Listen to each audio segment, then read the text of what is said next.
ఎగిరెగిరి దంచినా అదే పిండి, ఎగరకుండా దంచినా అదే పిండి. కడుపు చించుకుంటే వచ్చి కాళ్ళ మీద పడ్డట్టు కడుపులో ఉన్న విషయాలు మొత్తం చెప్పుకుంటే నవ్వుకుంటారనమాట. సర్లే ఎలాగో అలాగా మూవ్ అవుతుంది కదా అని అనుకుని యూట్యూబ్ స్టార్ట్ చేస్తే గవ్వ రాలట్లేదు, గడియారం ఆగట్లేదు. అట్టుంది ఇప్పుడు నా పరిస్థితి.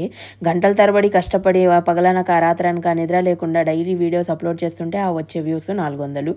ఈ 400 వ్యూస్ వచ్చింది కదా అని చెప్పేసి బాధపడేలోపు ఏదో ఒక వీడియో వైరల్ అవుతుంది. ఒక్క వీడియో వైరల్ అవ్వగానే పొయ్యి మీద పాలు పొంగినట్టు పొంగిపోతానమాట. అవి పొంగి పొంగి పొయ్యి మీద పడ్డట్టు అలాగే పడతానమాట లాస్ట్కి నేనైతే.